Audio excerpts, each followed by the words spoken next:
I think, is very negative for the US dollar. And I think it's very negative for the long-term bonds.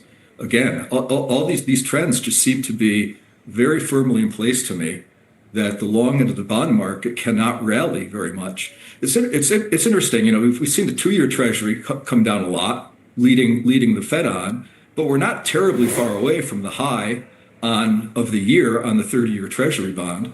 And I say the same thing, I make the same similar comment in a different way about gold, something that I've been bullish on. Gold just doesn't go down. I mean, yeah, it got up there briefly to a high number, but it just doesn't sell off. It just keeps sitting there at $3,300, $3,400 an ounce.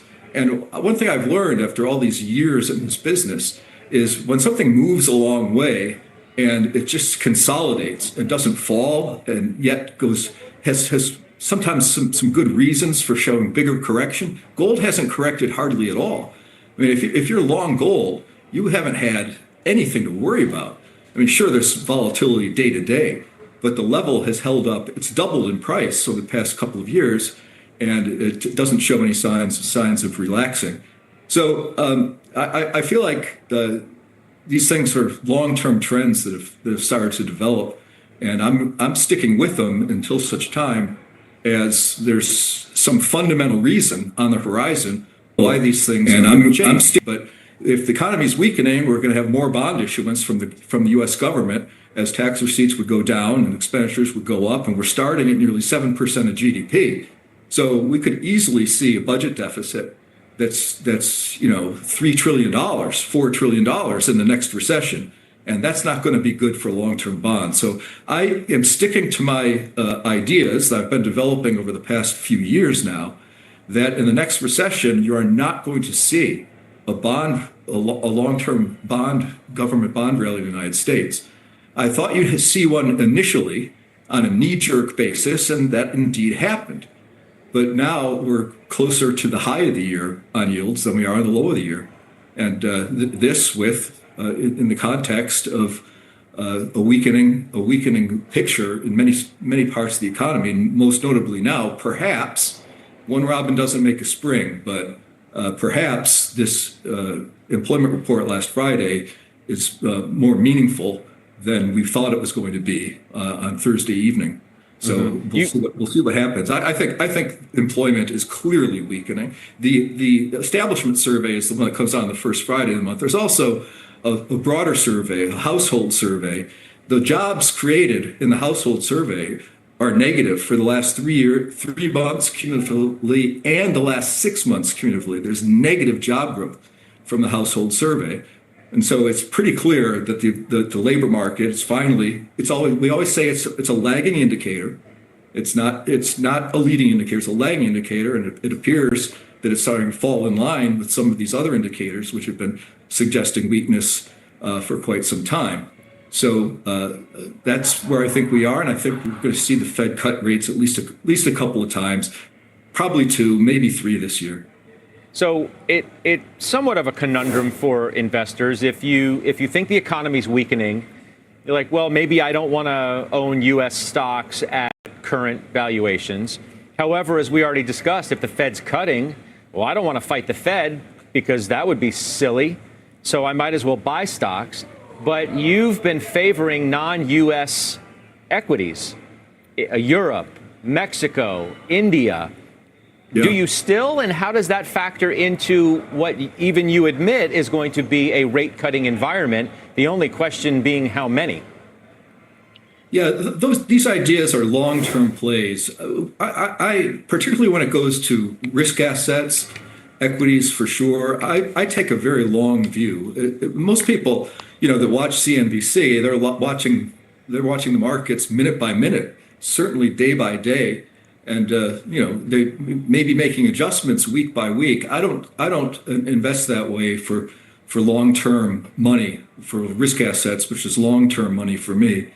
I think that these non-U.S. trends are absolutely wrapped up and in place because the dollar is weakening, and it's going to continue to weaken as the Fed cuts rates and other countries don't. So I think as a dollar-based investor, you're making money on the currency translation, And depending on what day you look at it, you're having similar types of gains on just an absolute percentage basis. But when you translate it into the dollar, you're doing much better in some of these other places than you are in the U.S., unless you're in the momentum stuff in the United States, which is just continues to set new highs. I am just not a momentum investor. I'm much more a value investor. It probably comes from my heritage of being growing up in the fixed income markets, where Uh-huh. us bond guys, our job is to find 10 risks when there's only 3 risks. We're trained to be, it's a negative science. You're trying to avoid risky things, because in bonds you make money slowly and you lose money quickly if you get into a default cycle. Equities, I mean, I've been investing in India for years and years, and I just believe that the 20-year outlook there is very, very strong. And I'm a dollar bear, so I think foreign markets for dollar-based investors make a lot of sense. Okay.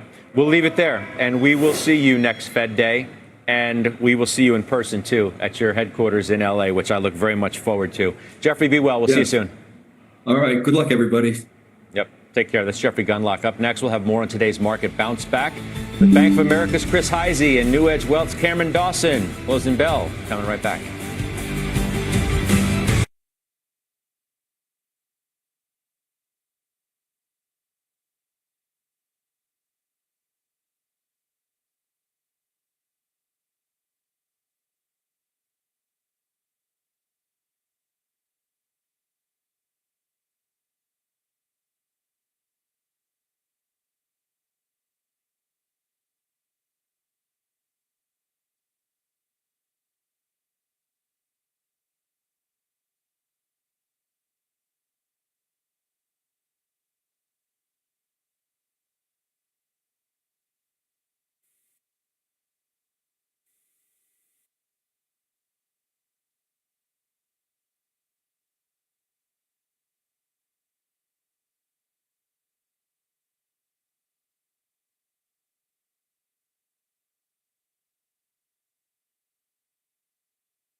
starts now. Welcome back. Stocks bouncing to kick off the week. Joining us now to discuss New Edge Wealth's Cameron Dawson and Maryland Bank of America's Private Banks Chris Hayes. It's good to have everybody with us. Cameron, you first. Nice move getting all the Dow's losses back from Friday. Do I want to sell the strength? What do I want to do with this market? Well, we do think that you have to respect the momentum that the market has had. We're still in a very powerful uptrend. But as we've been saying, that you're going into this August period where you typically see more volatility, usually forward returns are lower this time of year, that it wouldn't be surprising to see some chop as we move through August. It's not the end of the world. It's just to say that we've had such a powerful rally. You've seen positioning now get more to a neutral level, valuations back up to their peaks. It's saying don't be surprised if we chop from here.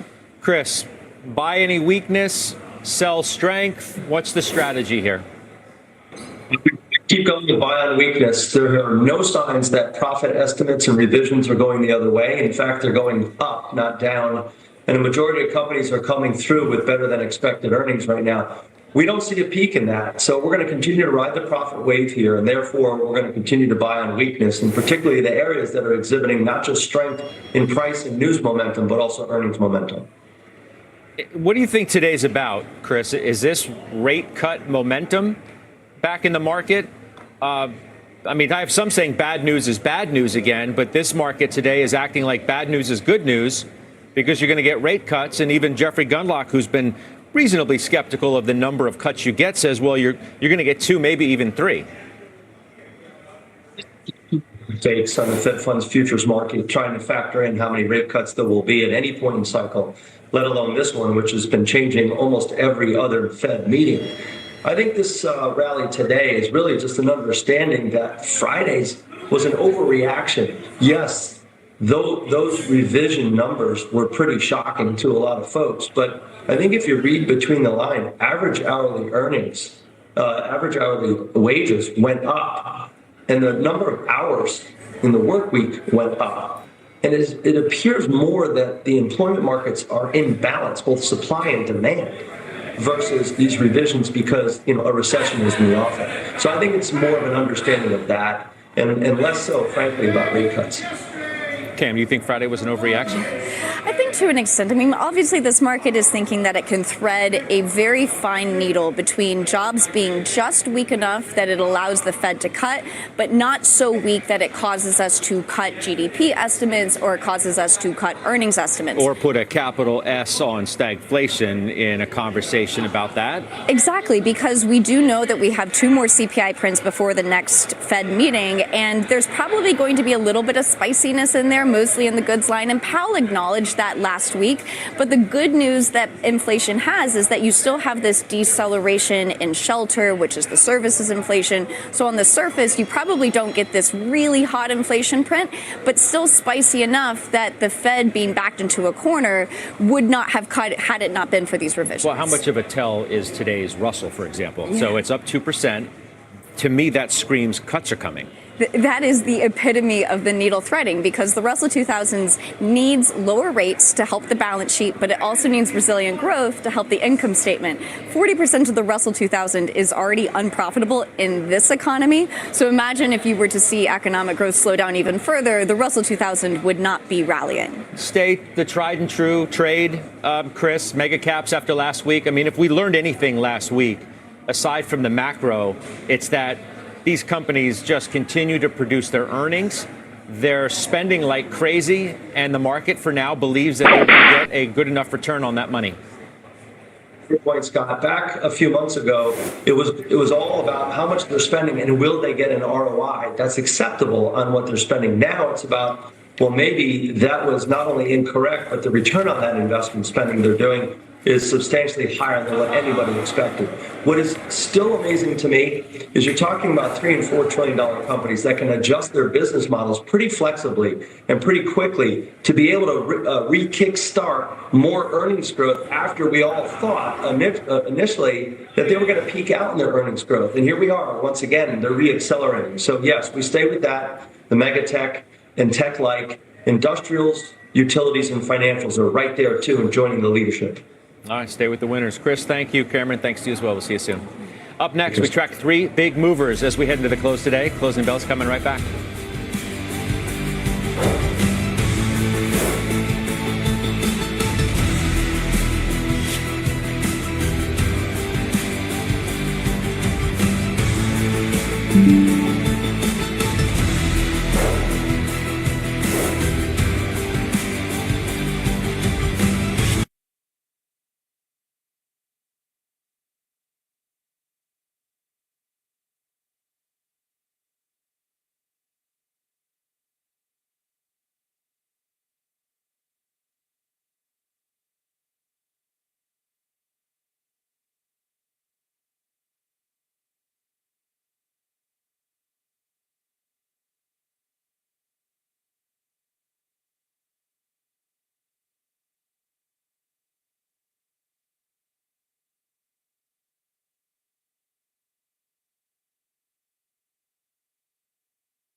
more certain. All right, less than 15 from the bell. So let's send it to Christina now for a look at the stock she's watching. What do you see? We're starting with IDEX Laboratories. They hit a 3-year high today as the animal diagnostics company continues riding the wave from the 2020s puppy boom. This is a veterinary lab equipment maker, and they posted an upbeat 2025 forecast this morning, prompting JP Morgan to boost their price target to 675 from 550. You can see shares trading at 681 right now, up 27%.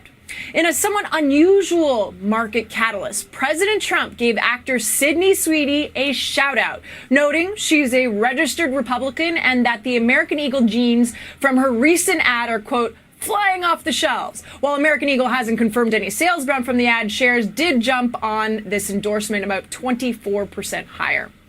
Figma shares, though, moving in the opposite direction, giving back some of the gains the design software company posted after going public just last week. The pullback, which is about 26% lower right now, highlights how volatile newly public stocks can be as investors really reassess valuations after the initial excitement wears off. So shares down for Figma, down 26%, Scott. All right, Christina Partsinevelos. We'll see you back in the market zone a little bit. Up next, what to watch for. All the big names reporting results in overtime today. That and much more inside the aforementioned market zone.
We're in the closing bell market zone now. CNBC senior markets commentator Mike Santoli here to break down these crucial moments of the trading day. Phil LeBeau following some big news on longtime Tesla bull and analyst. I'll tell you what that is. Christina Partsinevelos tracking a major move in onsemi as we get set up for another chip name reporting in OT, and Brandon Gomez covering hims and hers results for us. This is a pretty nice move today, Mike. We're getting back Friday's losses, and we've got a nice broad move too. Yes, it absolutely is broad. It's interesting because the market was sort of pulling back below the surface even before Friday, so it was almost like most of the market had a head start on this to some degree. Now, the S&P has not quite gotten back the losses. We're still sort of hovering below Thursday's closing levels, but in general, it feels like the market took what happened Friday and said, okay, before this, we were going in with the premise of the economy is resilient enough to deal with a wait-and-see Fed. Maybe we don't get a rate cut. And now it's, well, I guess the economy is soft enough to get us a rate cut in September, bring yields in. The dollar rally has completely reversed, at least partially, in the last couple of days. So wins us some room. The VIX popped above 20. I think just the tactical dip buying mechanism was engaged for those reasons. We'll see if it lasts, if it was just kind of a one-day index setback or not. We'll come back to you in a moment. Phil LeBeau, if ever there's an analyst identified with a specific stock, you'd certainly say Adam Jonas is one. He is, and his role is shifting. We'll talk about that in a bit, Scott. This comes on a day when Elon Musk, the CEO of Tesla, was awarded a new pay package by the Tesla board, 96 million shares, coming in at $26.8 billion. That's the total value right now. And he must stay through 2027. That's a requirement of this package. By the way, this package, it goes away. As you take a look at shares of Tesla, it goes away if the Delaware Supreme Court says the previous pay package can be reinstated. And then finally, let's talk about Adam Jonas, longtime analyst, and he's very bullish on Tesla, has been for some time. His focus is shifting, according to Morgan Stanley. It will be more about AI and humanoid robots. Gee, what's in the future for Tesla? AI and humanoid robots. Unclear what this means in terms of Tesla coverage from Adam Jonas. I'm sure he'll still be on a lot of those calls asking Elon questions. We shall see. Inquiring minds want to know. Phil, thank you very much. That's Phil LeBeau. Christina's looking for onsemi today and Lattice afterwards. What's happening? Well, onsemi really just emerged as the worst chip performer, the worst S&P 500 name today, plunging over 16%, despite management really calling a bottom across all markets. They're even saying there's going to be modest growth projected for September, but that just wasn't enough for investors that are seeking a bigger earnings beat or a stronger guidance. And plus, onsemi is really heavily exposed to auto, and so that it creates headwinds given ongoing tariff pressures. After the bell, to your point, Scott, we're going to be watching Lattice Semiconductor, which makes programmable chips for industrial and communication applications. KeyBank expects slightly better results with inline guidance driven by strong data center demand, tariff-related PC inventory builds, and cyclical recoveries in industrials. Meanwhile, there's a few other names. AI infrastructure suppliers are continuing to rally post-earnings. You've got Arista Networks up, Broadcom up, reacting positively following Meta and Microsoft's substantial CapEx spending commitments that we saw last week. So, Scott, the semiconductor space really just remains bifurcated. AI winners versus everything else, with little tolerance for disappointment in the latter category. Christina, thank you. That's Christina Partsinevelos. Brandon, talk to us about hims and hers. Hey, Scott. Yeah, hims and hers reporting after the bell. The street expecting earnings of 15 cents a share on revenue just over $550 million. Now, that would be a massive 75% jump from a year ago. The company has been on a hot streak, riding the wave of demand for its compounded weight loss drugs and stacking up a growing consumer base. Even pharma giant Novo Nordisk felt the bite, reporting slower U.S. sales of Ozempic and Wegovy, partly on the rise of compounded alternatives like those hims offers. Investors will focus now on subscriber retention and forward guidance, factoring in global ambitions in Europe and Canada. Remember, Hims plans to offer a generic version of Novo's weight loss drug in 2026 after a legal loophole and missed fee payment by Novo left exclusivity wide open. I'll be speaking exclusively with the CFO after the bell, but a quick dose of reality for you, Scott. This stock swings sharply on earnings. More than half the time, it's been to the downside, so we'll see what it does today. All right, Brandon, thanks so much for that. That's Brandon Gomez. Back to Mike Santoli. Thought Gunlock was interesting as usual. Doesn't like the long end. I thought it really interesting, too, the way he suggested that things that normally trade in certain ways aren't really acting how they normally do.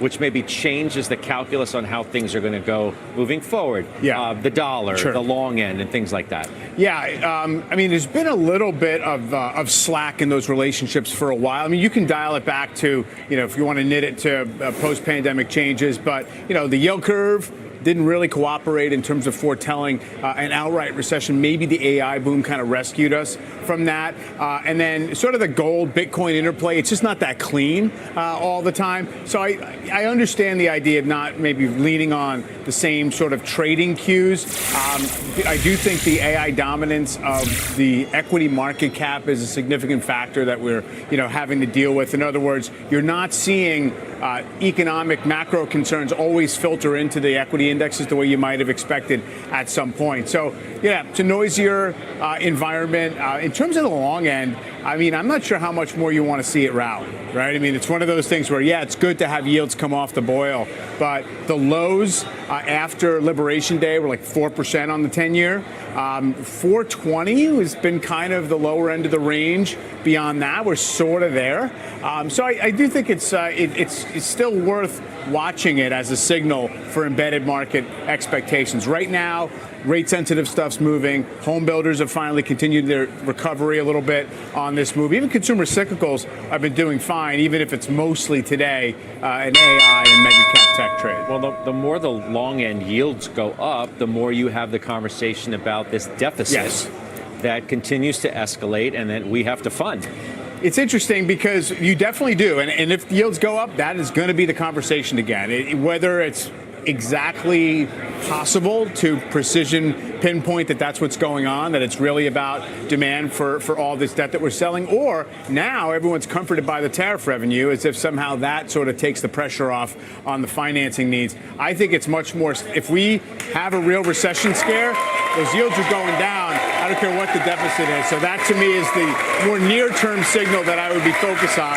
I think the market is basically saying, yeah, we got a soft patch in the economy. It's not getting to the point where we're really pricing in anything close to recession. No, and maybe we think that the Fed's going to err on that side of the mandate first and cut rates, and we're trying to get ourselves ahead of that. We're green across the board, decidedly so. I'll send you to overtime with Morgan and John. Well, that's the end of regulation. And W&T Offshore ringing the closing bell at the New York Stock Exchange. The metals company doing the honors at the NASDAQ. Stocks rebounding following Friday's big sell-off as investors look past the jobs report and look ahead to some big earnings this week. The major averages posting their best day since May 27th. And communication services, tech and utilities were your S&P sector leaders. Energy was the only sector to close lower. Meta and Alphabet giving communication services a boost today. Commodities mostly firmer across the board. Silver seeing a gain of more than 1%. Copper rebounding after posting its worst week since inception back in 1988.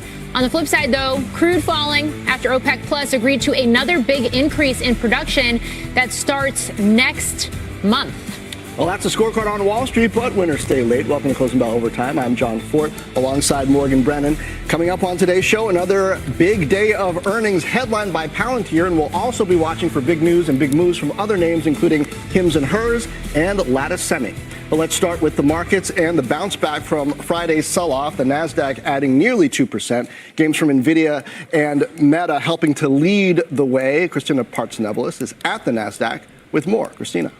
Yeah, well, I'll start with the Dow surging almost 600 points today, recovering all of Friday's losses. You mentioned the NASDAQ closed up nearly 2% as investors really rotated back into technology and growth. There's been just a renewed wave of dip buying with traders really sifting through solid earnings amid bets that the Federal Reserve is going to soon cut rates. Tech, mega caps, Microsoft, which really bore the brunt of recent selling, led some of today's bounce. You can see up 2%, Meta up 3.5%. One standout, you'd mentioned Palantir hitting a record high ahead of its earnings report out any minute, up 4%. And then semiconductor names really making some dramatic swings today. On Semi was the worst S&P 500 performer, closing down almost 16%. The company is really heavily exposed to electric vehicles. They projected only modest growth starting in September quarter, and it just simply wasn't enough for investors. On the flip side, though, Monolithic Power Systems really gained ground after Citigroup raised its price target to $825 from $785. The stock is trading at $830 right now, closing almost 6% 1% higher today. The analog chip maker really specializes in power and is benefiting from the AI infrastructure build out. Lastly, since we're talking about AI infrastructure, you have some suppliers like Arista Networks and Broadcom closing higher today following Meta and Microsoft's substantial CapEx spending commitments. Risk on. Guys, morning. All right, Christina Parts-Nevelis, thank you. Now to the bond market, where we didn't see a bounce after huge declines on Friday. The 2-year fell 25 basis points on Friday. It was lower again, once again today. That's the yields. Rick Santelli is in Chicago, and he has more for us. Hi, Rick. Hi, indeed. If you look at a one-week chart of twos, you can see exactly what we're talking about. Big drop, obviously, on Friday, with big revision, negative revision, but mostly sideways today, hovering very near unchanged. And if you look at further down the curve to a 10-year, look at the right side, how compressed it is. I find that very interesting. The market's at an equilibrium with stocks on the rise after that downbeat report. There's a lot going on the yield curve. If you look at 2s, 10s in the context of Friday, it steepened rather dramatically from around 41 basis points to 54 basis points. It's eased back just a little bit. But what's interesting is when curves steepen and when debt is a big deal, a lot of things happen. You get term premium expansion, meaning the distance between maturities gets wider, and the longest duration, the 30-year bond, the whippiest on the yield curve, demands more yield. Well, let's look at the knob spread. 30-year yields minus 10-year yields, and it happens to be the widest in 4 years. So we want to pay attention to that, and that's normally actually a bullish sign for the economy, but it's definitely a sign for more steepening. And finally, the dollar index. You know, it was really starting to put together a string of up days, and Friday, as you see there, really took it all away. At current pace, we're on pace to close at a 1-week low in that dollar index. John, back to you. All right, Rick Santelli, thank you.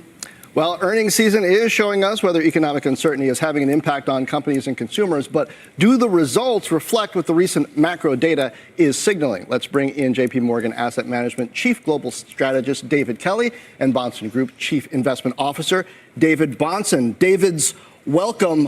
David Bahnsen, Palantir, we're going to get the results pretty darn soon. You argue it's run too far, but does this market need names like Palantir to defy gravity if the market's going to keep going higher? Well, the thing is that we've had precedents of both in the past. We've seen the situations where the markets rotate and they don't fully drop. You just get a leadership change.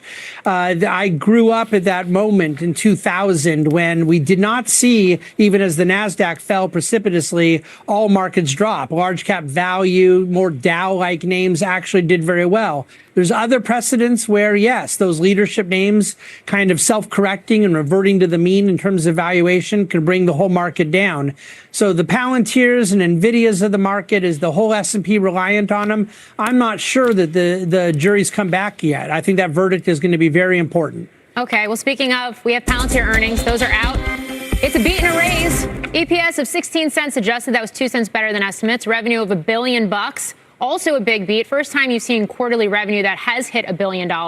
U.S. revenue, that's up 68% year over year. U.S. commercial, this is a key metric, growing 93% year over year, 20% quarter over quarter to $306 million. U.S. government was up 53% year over year, 14% consecutively. $426 million was the number there. Palantir sees Q3 revenue of $1.083 billion to $1.087 billion. That is well above expectations. Full year revenue also hiked to $4.14 billion to $4.15 billion. That was the range there. That is way above prior guidance.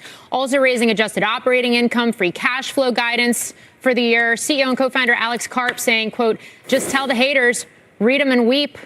Karp telling me, with some notable exceptions of some big international clients, that, quote, this is an America story. It's everywhere in America. We're going faster than we are even able to grow. Like, we're going to have to start turning away people. We are now very focused on people who are partners that are willing to learn from us and then ramping them up very quickly.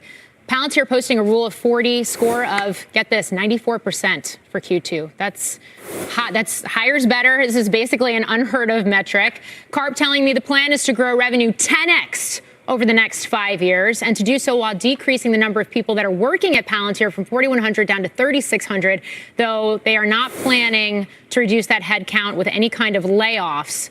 Karp also telling me he's looking to engage with the unions as reindustrialization means an opportunity to teach people through AI to work in complex engineering environments. He's making the case that it creates, quote, untapped leverage and that blue-collar workers' salaries should go up as a result of this, sort of wading into the workforce restructuring debate we've been having as AI takes root in the economy. You can see shares of Palantir on this beat and raise, though, jumping up about 3.5% right now, John. And this is a stock that you can debate valuation is up 550% over the past 12 months, hit a new record high today. And as you can see, these numbers sending it higher right now in overtime. It's hard to debate when it's moving like this after it was already up and at all-time highs. I mean, David Bonson was just talking about it, but, you know, like Karp said, read them and weep, I guess, or read them and cheer if you're holding it. Oh, well, David Kelly, moving on, do earnings, Palantir aside, Palantir included, take on a different level of importance for the markets after last week's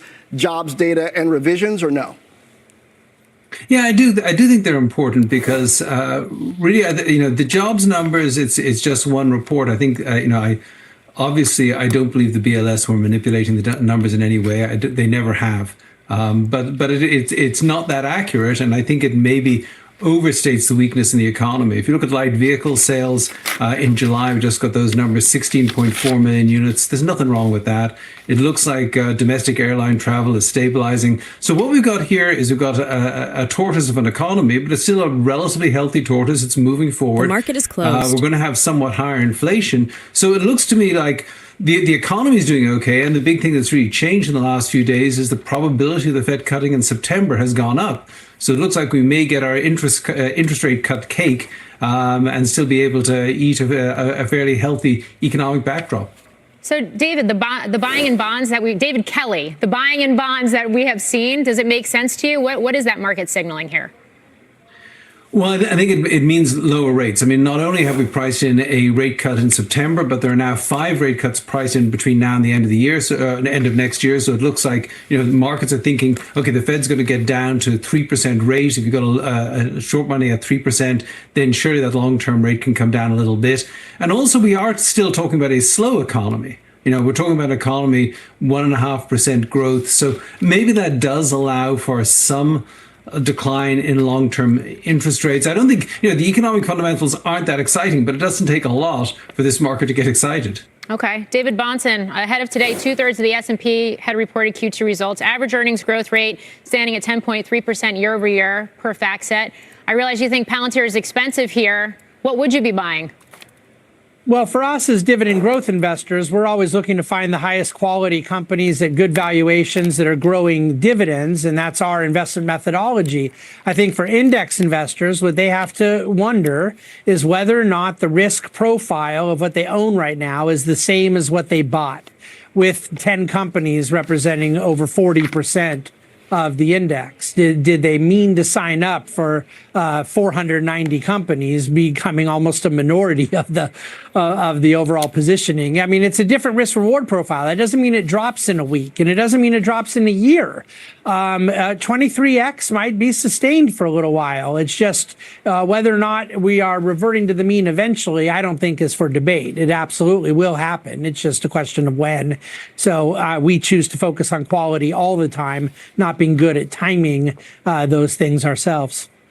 David Kelly, we've got this slowdown in labor demand, and for me, there are still questions about what's happening with inventories ahead of the holiday season, just how much got shipped ahead, how much of that is going to get burned off ahead of and during the season, and what does that mean potentially for revenues after, depending on how long after takes to come. How closely are you watching that, and what kind of an impact do you expect both the labor and inventory pictures to have as we head toward Q4? So we're watching it as carefully as we can, although we think there may be some problems with the inventory data relative to the import data, because it looks like we've had much bigger swings in imports than the inventory data would suggest, which suggests there's something wrong with the way they're counting inventories. Anyway, we do think that over the next few months, inventories will get burnt down because companies don't want to pay the tariffs. They don't want to be overstocked, given that they are a little concerned about what tariff pricing might mean for consumer spending. So I think they'll want to get leaner in inventories, and that will be a drag on headline GDP growth. But meanwhile, you mentioned labor demand. The other big issue here is labor supply. And we've seen such a 180 on the impact of immigration on labor supply. That, right now we may be in a situation where deportations or self-deportations as well as enforced deportations pretty much equal legal immigration into this country. And if you got net immigration at zero or close to zero, then the working age population is shrinking. It's shrinking year after year all the way through 2030. And it's very hard to grow the economy if you start with full employment, but you don't really have any available workers, additional workers to put into the markets. Or, that I think is what that's why the Fed's so focused on the unemployment rate, because, maybe the labor demand has come down, but if labor supply is so low, then maybe there's no point in stoking up the economy. Yeah, some key context there. David Kelly and David Bahnsen, thank you both for kicking off the hour with us. With all the major averages finishing up, the S&P finishing up almost 1.5%, the NASDAQ almost 2%. Well, coming up, we have got much more in Palantir's results as that stock rallies on the back of very strong numbers. We're going to speak to an analyst about what he wants to hear from the company on the upcoming conference call, with those shares up about 4% right now. Plus, is it AI versus everything else? Mike Santoli is going to look at just how big the split has gotten when overtime's back in 2.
Welcome back to Overtime. Vertex earnings are out. The stock's lower. Angelica Peebles has the numbers. Angelica.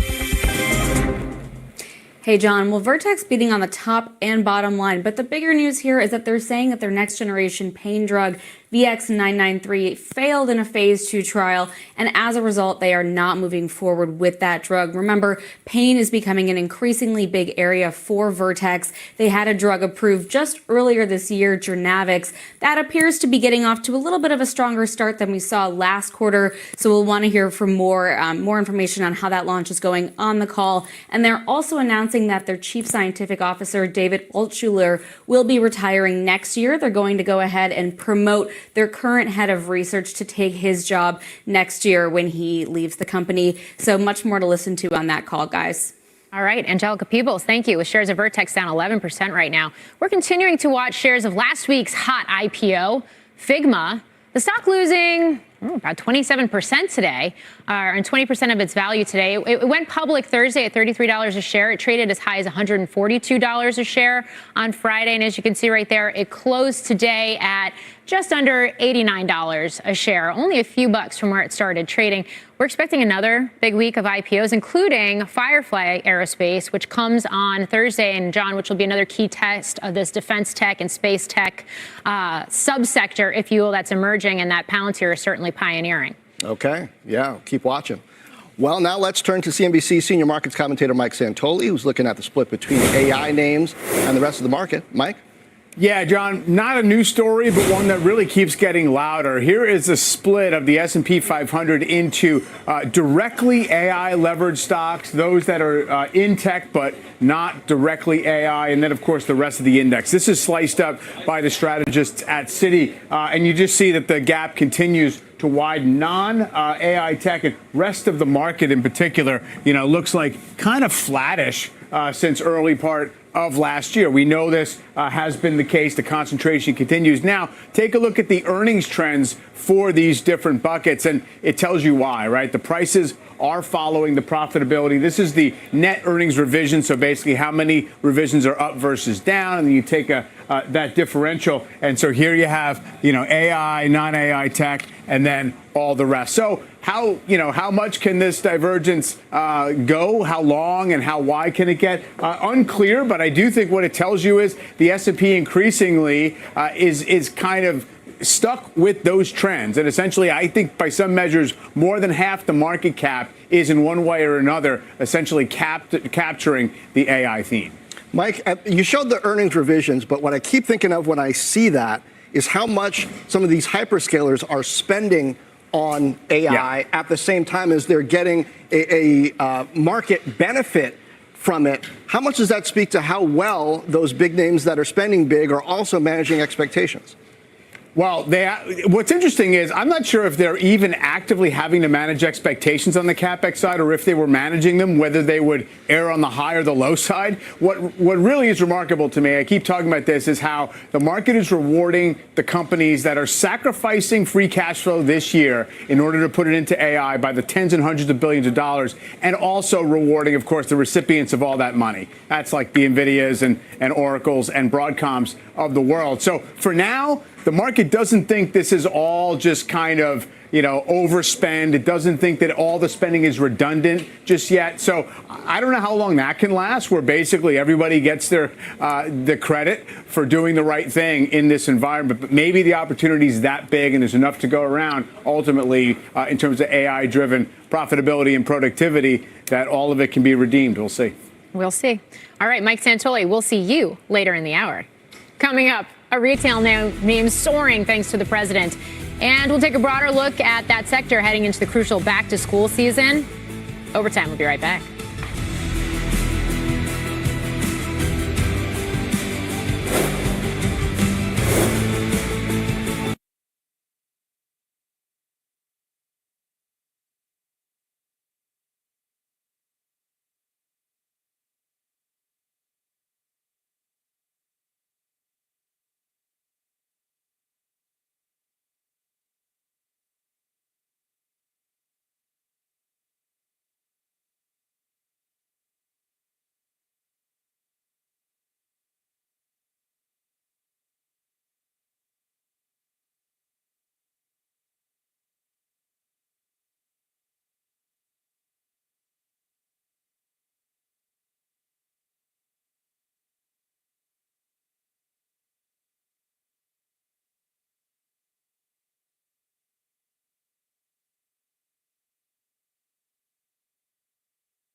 NBC Plus. Welcome back to Overtime. American Eagle looking pretty good in its jeans today. Shares closing higher by more than 20% after President Trump responded to the backlash against the company for its advertising featuring actress Sydney Sweeney and complimenting the retailer's marketing campaign with the actress. Well, sticking with retail, August anxiety could describe the feelings of students fretting about a new school year, but it could also apply to retailers as tariffs hang over the crucial back-to-school season. Let's bring in Courtney Reagan for more. I mean, back to school, I feel like started in June, but maybe that's just me. I know, depending on what part of the country you're in. I mean, I think our nieces and nephews start next week, actually, in Ohio. But August is sort of this extra angsty feeling this year, not just for parents and kids, but for retail too, because starting August 7th, we're now going to have these new so-called reciprocal tariffs levied on about 40 countries at a rate of 15%. 26 countries are facing import tariffs of more than 15%. These are on top of any other previously existing tariffs. Remember, that complicates the picture. So for retail, India at 25%, Vietnam, Bangladesh, Sri Lanka at 20%, Cambodia, Vietnam, and Pakistan at 19% are among the most troublesome because of the manufacturing in those countries, particularly apparel and footwear. China's reciprocal plus fentanyl tariffs are sitting right now at 30% as negotiations are ongoing, or at least we believe so. And while Mexican imports are being tariffed at 25%, very importantly, goods that are under the USMCA, those are exempt. So that does allow Best Buy and Contour brands to breathe a little easier for now. Those could have been big trouble for them. Now, good news is because of long lead times for international manufacturing, much of the inventory is likely already onshore for back to school and seasonal clothing, but not likely all of it. Many retailers are going to report second quarter results later this month. So in the meantime, kind of staying quiet on the impacts. But last week, Boot Barn CEO John Hazen did say its vendors have begun issuing price increases, and new prices should be in place by the end of August. The footwear retailer also said it's going to hold off on raising prices for its own exclusive products for now to gauge price elasticity, and then later revisit whether to raise or hold prices even on a per item basis. And then today in its earnings call, Wayfair CEO Niraj Shah said, quote, prices have remained relatively consistent with the first quarter, but he noted that Wayfair is a marketplace, so its suppliers are going to take different approaches to managing their cost increases. But overall, on an average, prices have been consistent so far. So far. I mean, I know they also had this de minimis loophole that was closed last week, too, which I feel like is not getting a lot of attention either, because, and specifically what it does to trade flows with Canada and the U.S. Just going back to this idea of price elasticity. Yes, it's fascinating. Do retailers have the margins to absorb this themselves? I know it's a broad question. It is a broad question. I think it depends. I mean, there are so many levers that can be pulled, and I think that we figured this out, particularly during the pandemic and everything retailers went through with the inventory challenges and inventory being in the wrong place at the wrong time. And so I think in a way they got a little practice maybe in a different way of sort of flexing inventory and or the cost practices of that inventory. So I think the annoying answer is it depends. You've got a retailer like Tapestry, which of course owns Coach and Kate Spade, and they say we think that we can mitigate the costs ourselves without having to go into price increases. Walmart is the world's largest retailer, and they said we're going to do our best. We're going to mitigate as much as we can, but with tariffs at these levels, we're still probably going to have to raise prices. And a lot of them are going to use this portfolio approach, meaning they're going to look at a per item basis and figure out if I raise prices on this computer, will it prevent someone from buying it? And if so, maybe I should put that increase and put it on another product that's maybe more inelastic. So it's going to be tricky for us to figure out as consumers. I think even, as a reporter, I think retailers are going to hold this a little close to their vest. We're going to need to rely on AI and software to sort of track prices and try to find some of these pain points for us. But then you never know. You could see a retailer lowering a price to see if that can spur someone as sort of a loss leader, right, to then bring them in and make up for it somewhere else. Like the chicken at Costco. Yeah, right? Or the hot dogs or whatever, it's always a certain price no matter what. Viewers, manage your shopping carts accordingly. I know, Courtney, be thank careful. You. Do your homework. Well, it's time for a CNBC News update with Bertha Coombs. Bertha. John, according to multiple reports in the Israeli media, Prime Minister Benjamin Netanyahu is reportedly leaning toward expanding the offensive in Gaza and occupying the entire territory. He's said to be convening a cabinet meeting Tuesday to decide. The report comes after months of failed ceasefire talks. The Texas state legislature has reconvened as a fight over the Republicans' plan to redraw state congressional lines escalates. The state house cannot consider the plan today because they didn't have a quorum, with more than 50 Democratic lawmakers who have fled the state. Governor Greg Abbott is threatening to remove those lawmakers from office or force their return to the state for a vote. And the USDA is using some creative tactics to scare away predatory wolves from cattle. According to the Wall Street Journal, the agency is using drones that play a recording of actors Scarlett Johansson and Adam Driver arguing in the movie Marriage Story in order to frighten them. A USDA district supervisor said the tactic is to teach the wolves that, quote, humans are bad. At least it's an Academy Award nominated fight. So, they're getting some good drama. Are those the best humans to pick to teach that, though? We'll see. Bertha, thank you. Well, coming up, a tale of two very different companies. First, Palantir, up more than 6x in the past year. Does have a rich valuation. We'll ask an analyst if the results we just got justify the hype. And then there's Berkshire Hathaway. It's up only 7% in a year. It's underperforming since Warren Buffett's big announcement. Will slow and steady still pay off in the long run? We're going to be digging into that. Overtime. We'll be right back.